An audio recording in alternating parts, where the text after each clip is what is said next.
Assalamualaikum warahmatullahi wabarakatuh. Shalom, Om Swastiastu, Namo Buddhaya, dan salam sejahtera untuk kita semua. Jadi teman-teman, pada hari ini aku berada di Tebet Gadong. Tebet Gadong merupakan pertemuan anak sungai yang membentuk danau. Dan Tebet Gadong sendiri dibangun sebagai kanal air untuk pengendalian air agar menghindari terjadinya banjir. Selain itu, Tebet Gadong pada masa zaman kolonial dahulu sering dijadikan sebagai sumber air bersih. Air bersih tersebut lalu dialirkan melalui pipa besar menuju Bukit Samak. Lokasi Tebet Gadong sendiri bertempat di ujung Padang, Kecamatan Manggar, Kabupaten Belitung Timur. Setelah menjadi sumber air bersih di Kota Manggar, Tebet Gadong juga mengalirkan air bersih tersebut ke rumah-rumah, sekolah maupun kantor di Kota Manggar. Sejak saat itu, Kota Manggar terpenuhi dengan air bersih dari Tebet Gadong.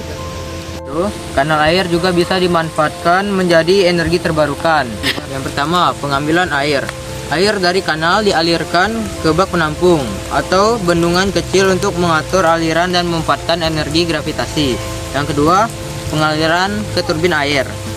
Air dialirkan melalui pipa besar ke turbin dengan tekanan tinggi sesuai jenis turbin.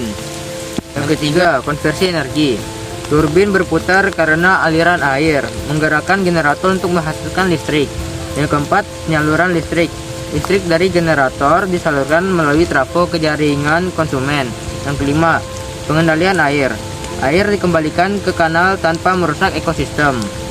Keuntungan pemanfaatan kanal air sebagai PLTA yaitu: pertama, sumber energi terbarukan, tidak menghasilkan polusi dan ramah lingkungan.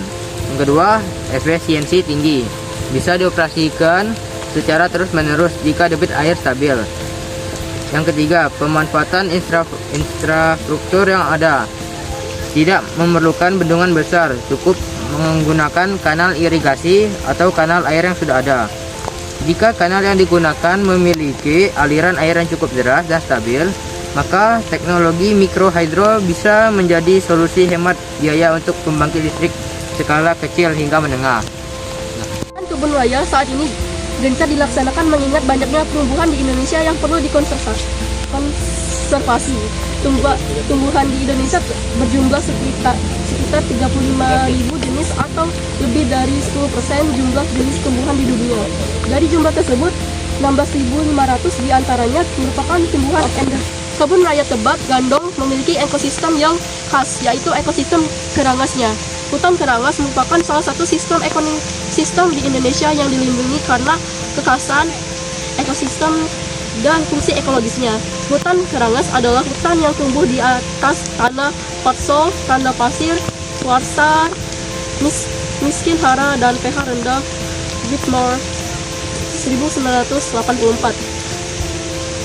Hutan kerangas adalah hutan yang tumbuh di atas tanah konsol, tanah pasir, kuarsa, miskin hara, dan pH rendah, atau Whitmore 1984.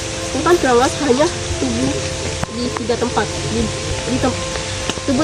tiga tempat di dunia, yaitu di Indonesia, Bangka Belitung, dan Kalimantan, Malaysia, dan Amerika Selatan. Kanal air adalah struktur yang berfungsi sebagai saluran untuk mengalirkan air dari satu tempat ke tempat lain. Kanal air dapat digunakan untuk berbagai tujuan seperti irigasi, yaitu menyediakan air untuk lapangan pertanian. 2. Pengendalian banjir, mengerahkan aliran air agar tidak menyebabkan genangan atau banjir. 3. Transportasi, sebagai jalur transportasi kapal atau perahu, seperti kanal-kanal di Venesia atau Belanda. 4. Drainase, mengeringkan atau mengalirkan air dari daerah tertentu seperti perkotaan atau lahan basah. 5. Pembangkit listrik, mengalirkan air untuk pembangkit listrik tenaga air atau PLTA. Kanal air biasanya terbuat dari tanah, beton, atau bahan lain, tergantung dari fungsi dan kebutuhan strukturnya. Contoh kanal terkenal adalah terusan Suez dan terusan. Fungsi kanal air sangat beragam dan tergantung pada tujuan pembuatannya. Berikut adalah beberapa fungsi utama kanal air. Berikut beberapa fungsi kanal air adalah sebagai irigasi, pengendalian banjir, transportasi, drainase, pembangkit listrik, pengolahan air bersih, konversi ekosistem, dan rekreasi dan pariwisata.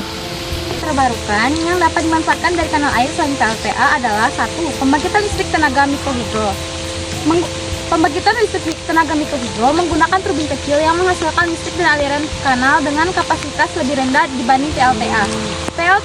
PLTMH di kanal air bekerja dengan mengalirkan air dari kanal ke turbin melalui saluran pengarah kecepatan tinggi memutar turbin yang mengubah energi mekanik menjadi listrik melalui generator. Setelah melewati turbin, air dikembalikan ke kanal. Proses ini menghasilkan listrik dengan memanfaatkan aliran air tanpa memerlukan bendungan besar, cocok untuk skala kecil hingga menengah.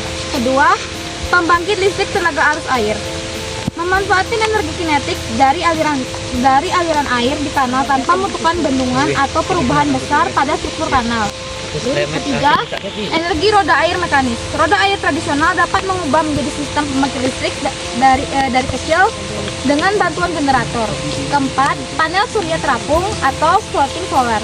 Memasang panel surya di atas kanal untuk menghasilkan listrik dari sinar matahari tanpa mengganggu aliran air. Kelima, ada energi pasang surut atau osmosis. Jika dikenal terhubung ke laut, perbedaan salinitas air tawar dan air laut yang atau dikelola dengan teknologi ini dapat memberikan solusi energi yang ramah lingkungan dan berkelanjutan. Beberapa jenis kanal. Apa anjir? Ada beberapa jenis kanal. Kanal dapat didisklasifikasikan berdasarkan tujuan pembuatannya.